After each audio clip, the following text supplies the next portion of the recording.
तो स्टार्ट करते हैं अपना चैप्टर। चैप्टर का नाम है केमिकल काइनेटिक्स। बोर्ड में ये जो चैप्टर है ये आता है आपका 7 मार्क्स का। 7 मार्क्स की इसकी वेटेज है। मोस्टली इससे न्यूमेरिकल्स पूछे जाते हैं आजकल, क्योंकि जो एग्जाम का पैटर्न है वो कॉम्पिटेंसी बेस्ड कर दिया गया है, तो इससे कुछ थ्योरेटिकल क्वेश्चंस भी बन जाते हैं। तो इस चैप्टर को आपको पढ़ना है अपने रियल लाइफ से रिलेट करके। तो जब हम रियल लाइफ से रिलेट करके पढ़ते हैं चीजों को, तो चीजें हमारे लिए ज्यादा आसान हो जाती है। तो केमिकल काइनेटिक्स का मतलब होता क्या है, पहले इस जो चैप्टर में, इस चैप्टर का जो नाम है, मेन नाम, उसको आप समझोगे कि इसका मतलब होता क्या है। केमिकल काइनेटिक्स में दो वर्ड हैं, first is your chemical. Chemical हम यूज करते हैं केमिस्ट्री में। जितने भी हमारे कंपाउंड हैं, जितने भी हमारे सॉल्ट हैं, एसिड हैं, बेस हैं, जितने भी केमिकल। काइनेटिक्स वर्ड आपने सुना होगा मोशन में या फिजिक्स में। ठीक है। काइनेटिक्स क्लास 11th में भी आप पढ़ते हो, काइनेटिक्स पढ़ते हैं, उसमें मोशन के बारे में पढ़ते हैं, न्यूटन के लॉज वगैरह पढ़ते हैं। तो chemical kinetics is the study of rate of a reaction. यानी कि काइनेटिक्स वर्ड जो है ये रिलेटेड है मोशन से। मोशन यानी कि कौन सा मोशन, ये किसी केमिकल रिएक्शन के मोशन को डिटरमाइन करता है, डिफाइन करता है, एनालाइज करता है। उसकी स्टडी को ही हम केमिकल काइनेटिक्स बोलते हैं। अब इसको अगर मैं एग्जांपल से समझाऊं, तो यहाँ पर इस पीपीटी में जो आपका नेक्स्ट वाला पेज है वो हम देखेंगे। नेक्स्ट पेज है आपका ये वाला, रेट ऑफ रिएक्शन, जो आपको इसमें दिखाई दे रहा है। ठीक है। इसमें आपको दो इमेज दिखाई दे रही होगी।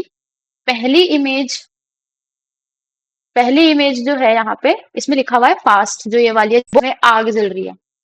दूसरी जो यहाँ पर है, यहाँ पर एक आयरन का एक जंजीर सी बनाई हुई है, उसमें जंग लगा हुआ है, उसके ऊपर लिखा हुआ है स्लो। तो केमिकल रिएक्शन ना दो तरीके से प्रोसीड होती है हमारे नेचर में। हमारी कुछ रिएक्शंस ऐसी होती हैं जो बहुत ही फास्ट, मतलब प्रोसीड करती है। जैसे आपने माचिस जलाई और कागज को जलाया, कागज एकदम से जल के राख हो जाता है। ठीक है। वहीं अगर मैं बात करूं रस्टिंग ऑफ आयरन की, तो आयरन को जब हम खरीद के लेके आते हैं तो उसमें एकदम से जंग नहीं लगता है, उसमें टाइम लगता है जंग लगने में। तो जंग लगना is also a chemical process. तो केमिकल प्रोसेस या केमिकल रिएक्शंस हमारी जो होती है वो दो तरीके की होती है। या तो वो बहुत फास्ट होती है, या तो वो बहुत ही स्लो होती है। अब ऐसी कौन सी चीजें हैं जिससे कोई भी रिएक्शन फास्ट या फिर स्लो होती जा रही है, तो इस स्टडी को ही हम केमिकल काइनेटिक्स बोलते हैं। तो स्पीड ऑफ द रिएक्शन को हमें इस चैप्टर में पढ़ना होता है कि कोई भी रिएक्शन फास्ट कब होगी, कोई भी रिएक्शन स्लो कब होगी, कैसे कोई रिएक्शन स्लो होती है, क्यों कोई रिएक्शन फास्ट हो जाती है, कैसे बर्निंग बहुत जल्दी हो जाती है लेकिन रस्टिंग में बहुत ज्यादा टाइम लग जाता है। तो इन सब चीजों को हमें इस चैप्टर में पढ़ना होता है। और ये जो चैप्टर है हमारे डे टू डे लाइफ से ही रिलेटेड है। ऐसा नहीं कि न्यूमेरिकल बेस्ड है तो और कुछ हम इसको रियल लाइफ से रिलेट नहीं कर सकते। जब भी हम खाना पकाते हैं, तो खाना पकाते टाइम अगर हम गैस की फ्लेम को कम कर देंगे तो खाने को पकने में थोड़ा सा टाइम लगेगा।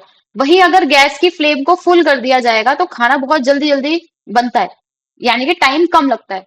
तो स्पीड ऑफ द रिएक्शन हम अपने किचन से ही समझ सकते हैं। तो जब भी रिएक्शन की स्पीड को कैलकुलेट किया जाता है, रिएक्शन में स्पीड बताई जाती है, तो उसी को रेट ऑफ रिएक्शन बोलते हैं। Rate is nothing but it is just a speed of a reaction. किसी रिएक्शन की स्पीड हम कैसे निकालेंगे। अब मान लीजिए हम खाना बना रहे हैं, खाना बनाते टाइम हमको ये कैसे पता चलता है कि ये खाना बन चुका है। जैसे अगर सब्जी बना रहे हैं तो हमें कैसे पता चलेगा कि ये सब्जी बन गई है।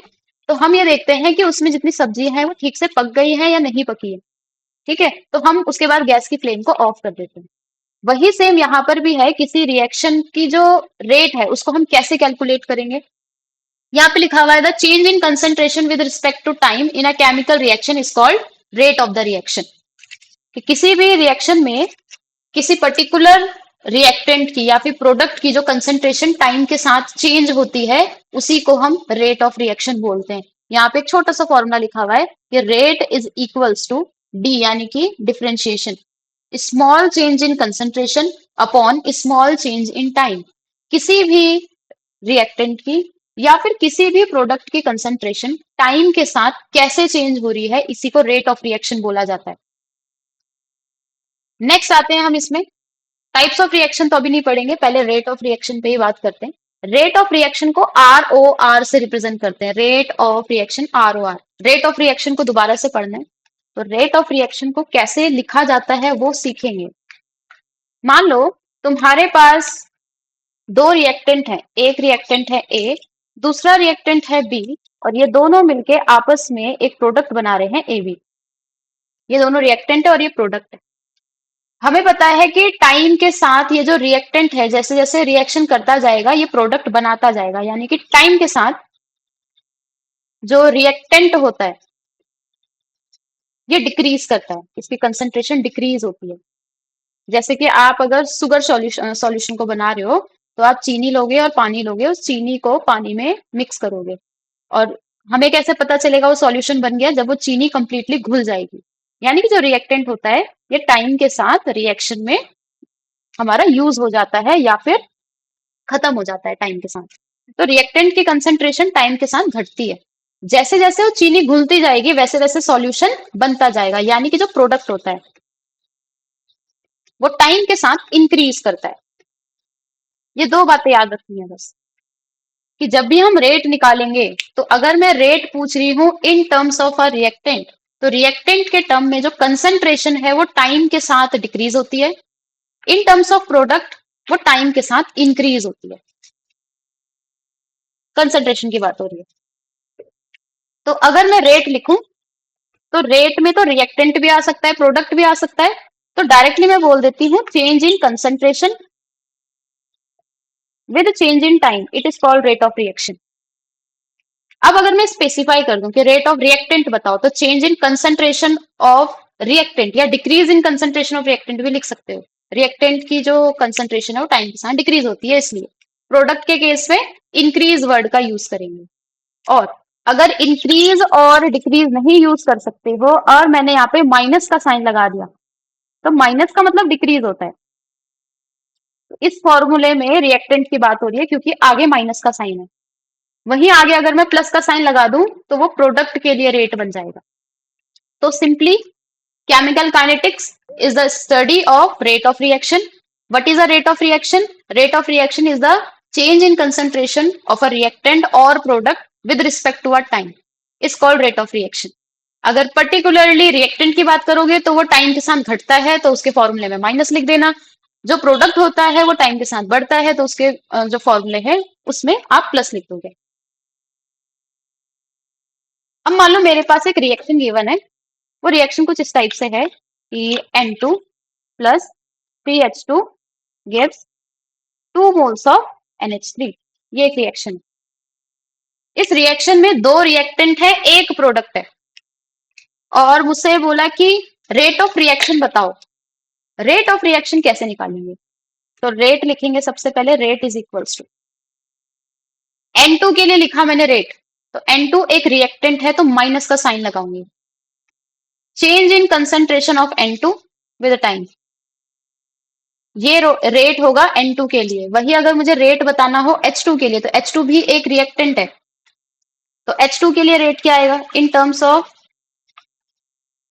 The rate in terms of reactant for H2। H2 भी एक रिएक्टेंट है तो माइनस का साइन लगाएंगे। Change in concentration of H2 with time, ऐसे लिखेंगे इसको। अब यहाँ पे तो क्वेश्चन में 3 भी लिखा हुआ है H2 के आगे, तो इस 3 को आप हमेशा डिवाइड में लिखोगे ऐसे। तो रेट ऑफ रिएक्शन लिखा जाता है आपका change in concentration upon time. N2 एक रिएक्टेंट है तो आगे माइनस लगाया, H2 भी एक रिएक्टेंट है तो आगे माइनस लगाया। H2 के आगे 3 था तो उसको डिवाइड में लिख। अगर मुझे NH3 लिखना है तो NH3 कैसे लिखा जाएगा? तो प्रोडक्ट के लिए प्लस आता है, रिएक्टेंट के लिए माइनस आता है, बस इतनी बात याद रखनी है। और बाकी रेट को ऐसे ही लिखा जाना है, ठीक है, जैसे मैंने लिखा था इसमें, rate is equals to change in concentration upon में टाइम। ओके, तो केमिकल काइनेटिक्स में हमको रेट ऑफ रिएक्शन भी पढ़ना है। स्टार्टिंग भी रेट ऑफ रिएक्शन से होगी, एंड भी रेट ऑफ रिएक्शन पे ही होगा ये चैप्टर। इसमें और कुछ नहीं करना है, इसमें रेट ऑफ रिएक्शन ही निकालना है। तो रेट ऑफ रिएक्शन का मतलब simple speed of the reaction ही होता है कि किसी रिएक्शन की स्पीड क्या होगी ये बताना है तुमको इसमें। तो किसी रिएक्शन की स्पीड किन किन चीजों पे डिपेंड करती है ये पता होना चाहिए। तो पहले तो रेट ऑफ रिएक्शन होता है क्या है ये समझो। तो rate of reaction is change in concentration with time is called rate.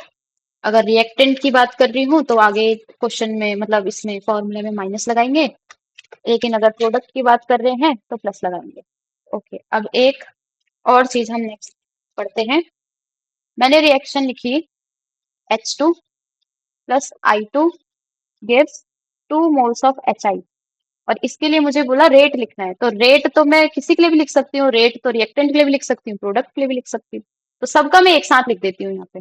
H2 एक रिएक्टेंट है तो लिखूंगी minus change in concentration of H2 with time delta T is equals to लगाऊंगी, क्योंकि ये भी एक रिएक्टेंट है, तो minus change in concentration of I2 with changes time, फिर लगाऊंगी इक्वल्स टू, ये एक प्रोडक्ट है तो यहाँ लगाऊंगी प्लस 1/2 क्यों लिखा, उसके आगे 2 लिखा हुआ था, change in concentration of HI with time.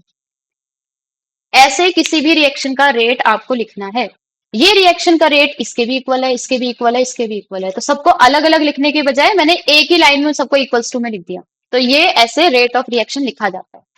तो किसी रिएक्शन की स्पीड निकालना ही रेट ऑफ रिएक्शन है। कैसे निकाली जाती है, ये आपके पास फॉर्मूला है।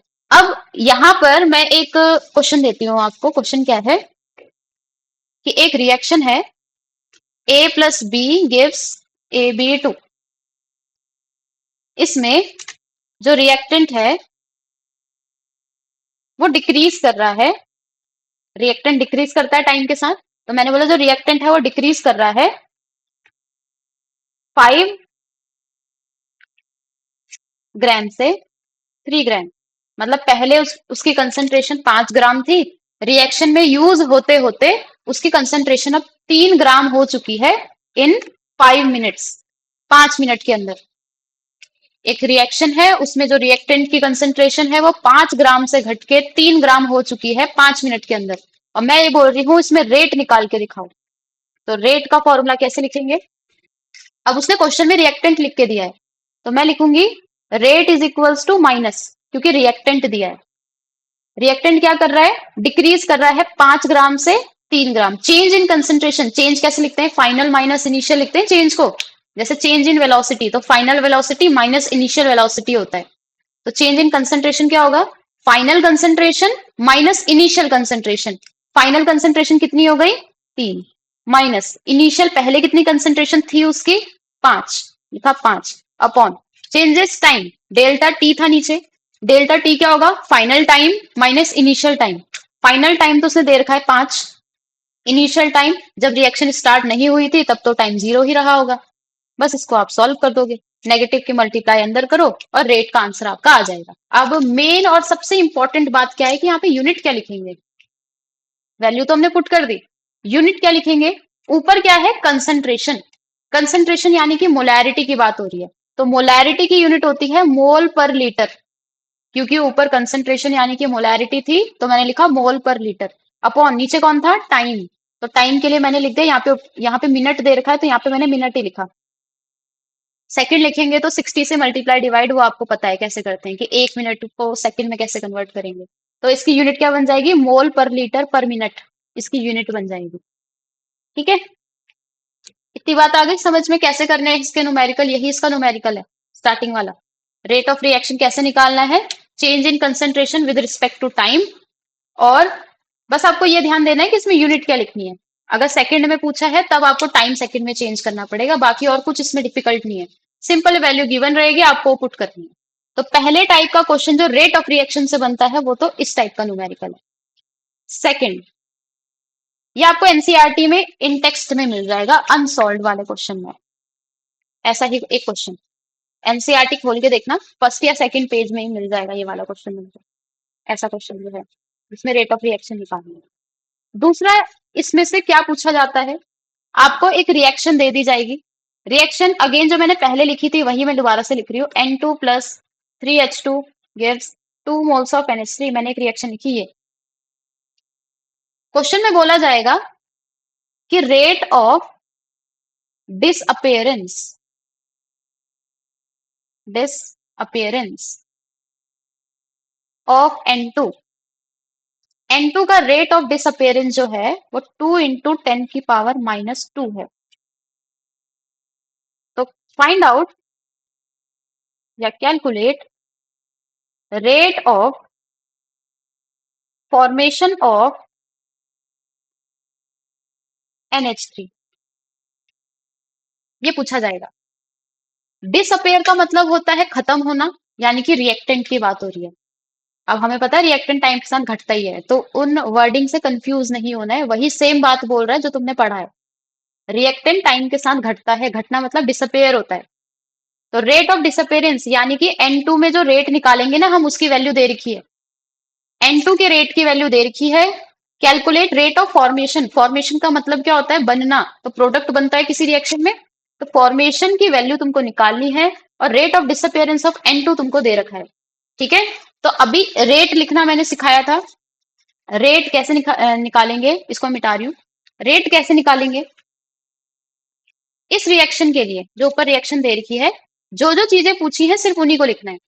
एक तो N2 तो दे रखा है, तो मैं लिखूंगी N2 का रेट कितना होगा, minus change in concentration of N2 upon changes time. इस कंप्लीट की वैल्यू कितनी दे रखी है? 2 × 10⁻²। इस पूरे की वैल्यू है ये, सिर्फ डेल्टा एन की वैल्यू नहीं है, वो कंप्लीट पूरा ये जो लिखा हुआ है, इस पूरे की वैल्यू 2 × 10⁻² है। निकालना क्या है? फॉर्मेशन ऑफ NH3 निकालना है।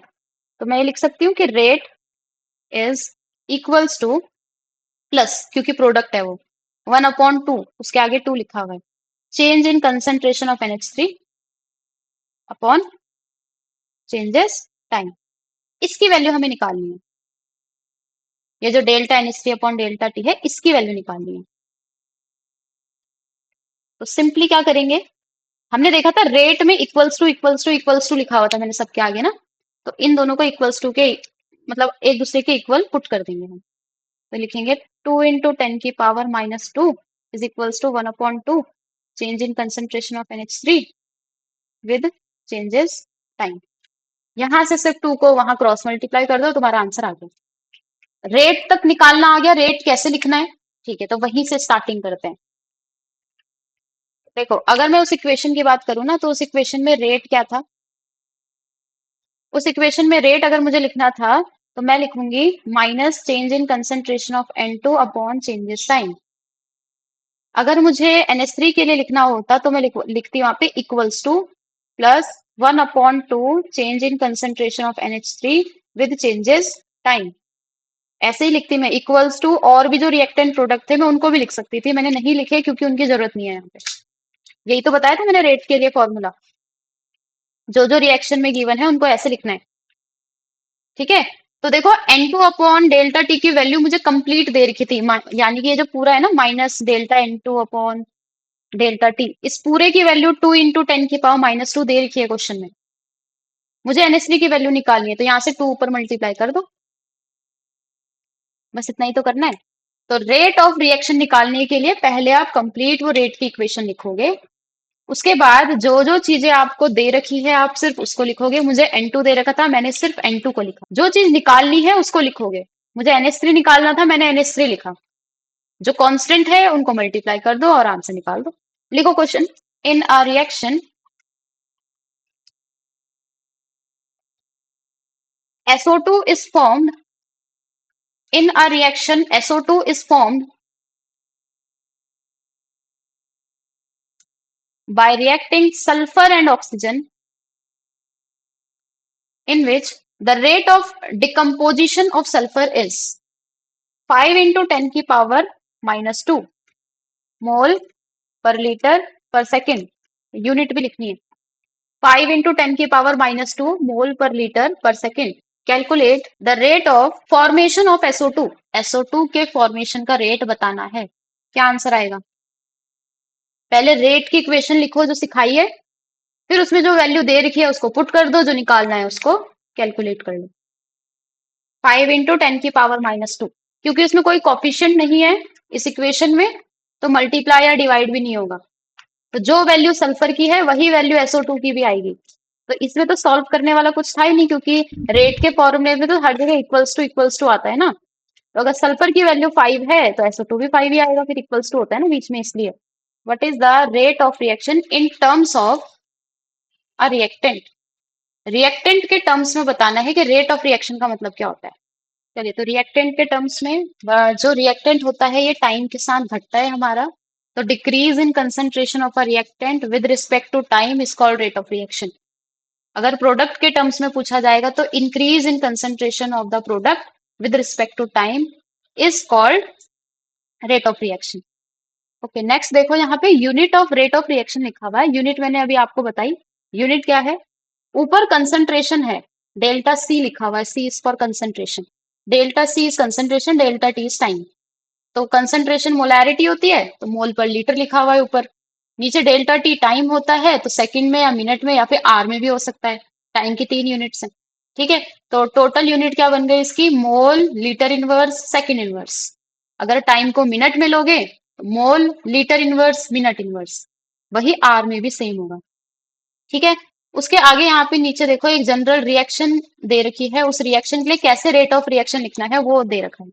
ठीक है, कंसीडर अ जनरल रिएक्शन। इस रिएक्शन में ए एक रिएक्टेंट है, बी एक रिएक्टेंट है और सी कोई प्रोडक्ट बन रहा है। तो देखो स्मॉल ए क्या है? ये जो अभी मैंने बताया ना कि इसके आगे 2 लिखा हुआ है, इसको डिवाइड में भेज दो। इसके आगे 3 लिखा है, इसको डिवाइड में भेज दो। तो 2 और 3 जो बैलेंसिंग का नंबर होता है वो है स्मॉल ए, वो है स्मॉल बी और स्मॉल सी। तो जो भी वो नंबर होता है उसको हम डिवाइड में भेजते हैं, तो 1/a लिखा हुआ है देखो यहाँ पे। रेट ऑफ रिएक्शन, नेगेटिव का साइन का मतलब है कि ये रिएक्टेंट होगा। यहाँ भी नेगेटिव तो ये भी रिएक्टेंट होगा, यहाँ पे पॉजिटिव तो ये प्रोडक्ट होगा। तो बिना रिएक्शन को देखे भी तुम इसको बता सकते हो कौन रिएक्टेंट कौन प्रोडक्ट है। तो सबको इक्वल्स टू में लिखा हुआ है इसमें। तो डिसअपेयर का मतलब क्या होता है? रिएक्टेंट टाइम के साथ घट रहा होगा, इसलिए यूज किया था। Rate of disappearance of A minus D A upon D T. तो माइनस का साइन लगाया, ये आपने पढ़ लिया कैसे लिखा जाता है। ओके, आगे बढ़ते हैं। ये क्वेश्चन दे रखा है, इस क्वेश्चन को देखो कि एक रिएक्शन दे रखी है कि rate of disappearance of B. B का डिसअपेयरेंस दे रखा है आपको 1 × 10⁻²। रेट ऑफ रिएक्शन निकालना है। अब रेट ऑफ रिएक्शन तो किसी भी टर्म में निकाल सकते हैं, हमको बी की वैल्यू दे रही है, वही रेट ऑफ रिएक्शन हो जाएगा। ठीक है, तो यहां उसने पूरे रिएक्शन के लिए ऐसे कंप्लीट लिखा टोटल। तो रेट ऑफ रिएक्शन के लिए पहले जो इक्वेशन दे रखी थी उस इक्वेशन को इस टर्म में लिखा, minus D upon D T, फिर -1/2। कॉफिशिएंट से भी मल्टीप्लाई करते हैं इसलिए। तो रेट ऑफ रिएक्शन की वैल्यू यहाँ पे इसकी 0.5 ऐसे आई है। तो आपको भी यही करना है, आपको स्टोइकियोमेट्रिक जो कोफिशिएंट होता है, जो नंबर होता है, उसे डिवाइड या मल्टीप्लाई करके आंसर निकालना है। तो एक ही कंसंट्रेशन चेंज निकालनी थी, वो यहाँ पे हमने बता दी 0.5 है। कि केमिकल काइनेटिक्स में हमें पढ़ना क्या है? केमिकल काइनेटिक्स में हमें किसी भी रिएक्शन की स्पीड के बारे में पढ़ना है। ठीक है, किसी भी रिएक्शन की स्पीड फास्ट होगी या स्लो होगी, इसके बारे में पढ़ना है। किसी की रिएक्शन की जो स्पीड है, उस स्पीड को हम यहाँ पे रेट वर्ड से डिनोट करेंगे, रेट बोलेंगे उसको। तो what is the rate of reaction? तो उसके बाद हमको रेट ऑफ रिएक्शन पढ़ना है। रेट ऑफ रिएक्शन क्या है? Change in concentration with time. अगर प्रोडक्ट की बात करी जाएगी तो कंसंट्रेशन घटती है तो लिखेंगे decrease in concentration with time.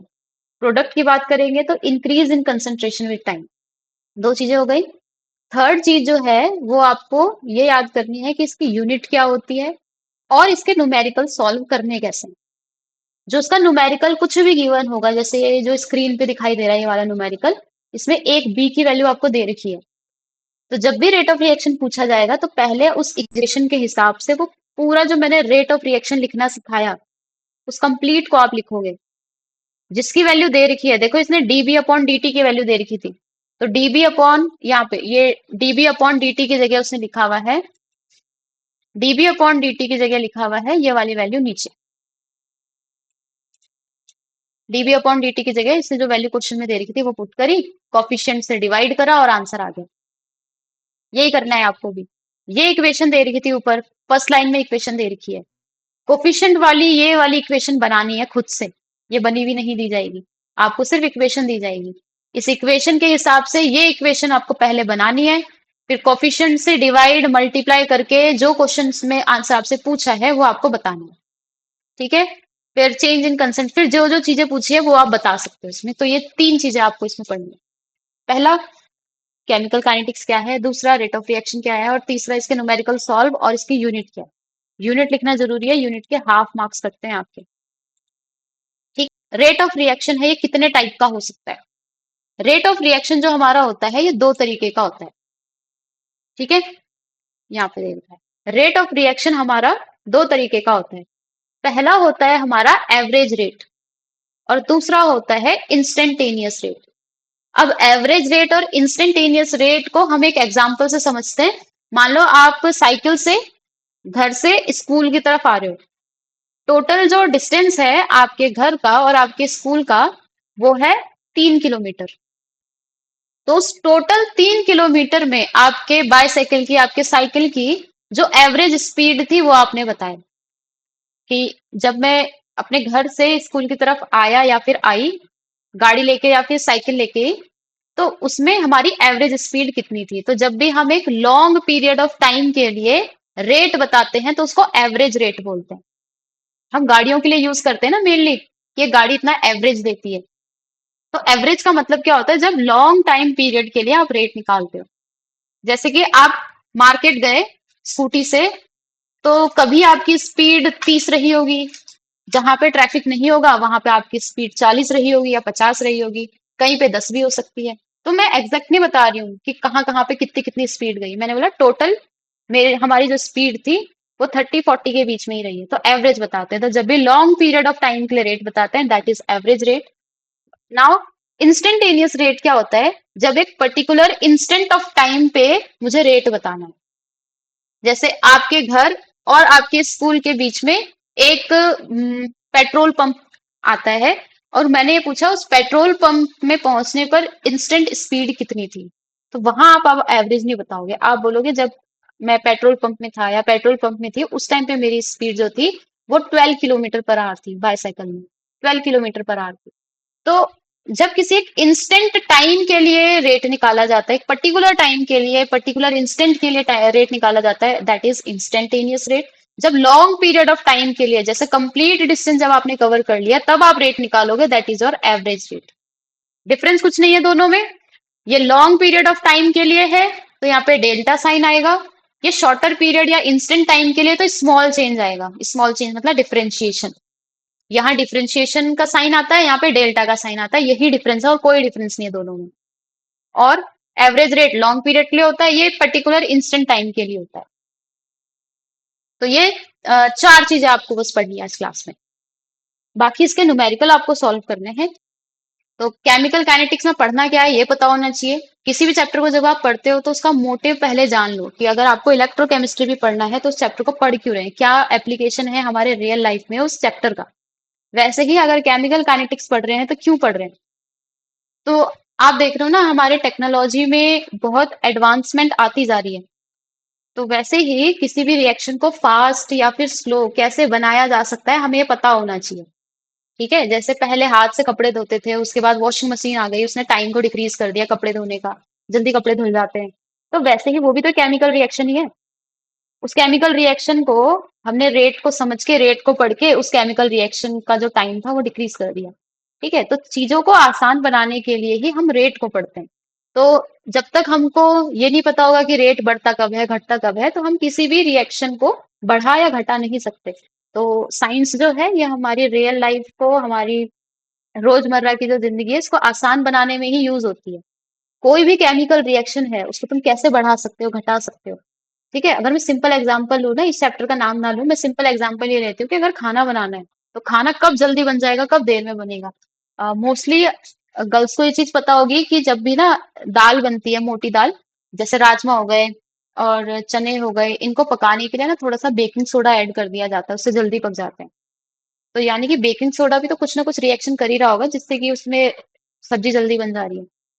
तो वही सारी जो यहाँ पे टर्म्स है वो हमको पढ़नी है कि किस किस चीजों पे रेट डिपेंड करेगा, किससे हम रेट को बढ़ा सकते हैं, और ऐसी कौन सी चीजें हैं जो रेट को घटाएंगी भी।